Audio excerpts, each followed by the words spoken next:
ಮಾನ್ಯ ಅಧ್ಯಕ್ಷರೇ, ಈ ಬಜೆಟ್ನಲ್ಲಿ ಖಂಡಿಕೆ 102ರಲ್ಲಿ ಸಣ್ಣ ನೀರಾವರಿ ಇಲಾಖೆಗೆ ಸಂಬಂಧಪಟ್ಟಂಗೆ ಅಧ್ಯಕ್ಷರೇ, ಇರುವಂತ ಜಲಸಂಪನ್ಮೂಲವನ್ನು ಬಳಸ್ಕೊಳ್ಳೋದ್ರಲ್ಲಿ ಸಂಪೂರ್ಣವಾಗಿ ವಿಫಲವಾಗಿದೆ ಅಧ್ಯಕ್ಷರೇ.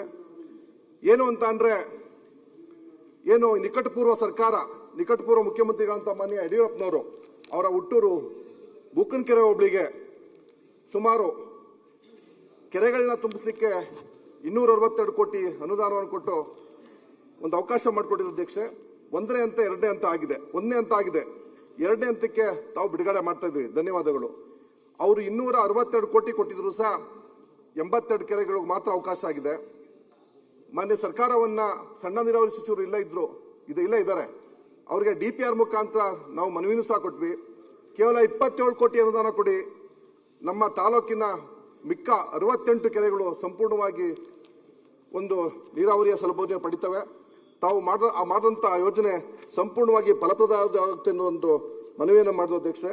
ಅದಕ್ಕೆ ಸರ್ಕಾರದಿಂದ ಯಾವುದೇ ರೀತಿ ಪ್ರತಿಕ್ರಿಯೆ ಸಿಕ್ಕಿಲ್ಲ ಅಧ್ಯಕ್ಷ, ಅವಕಾಶವನ್ನು ಕೊಟ್ಟಿಲ್ಲ.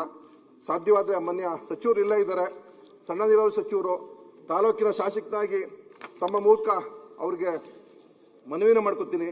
ಮುಂದಾದ್ರೂ ಸಹ ಸಪ್ಲಿಮೆಂಟರಿ ಬಜೆಟ್ನಲ್ಲಿ ಅವಕಾಶ ಆದರೆ ಸಣ್ಣ ನೀರಾವರಿ ಸಚಿವರಲ್ಲಿ ಒಂದು ಅನುದಾನವನ್ನು ಒದಗಿಸ್ಕೊಡಿ ಅನ್ನೋ ಮಾತನ್ನ ಈ ಸಂದರ್ಭದಲ್ಲಿ ಹೇಳಲಿಕ್ಕೆ ಬಯಸ್ತೀನಿ ಅಧ್ಯಕ್ಷೆ. ಮತ್ತೆ ಜೊತೆಗೆ ಕಾರ್ಮಿಕ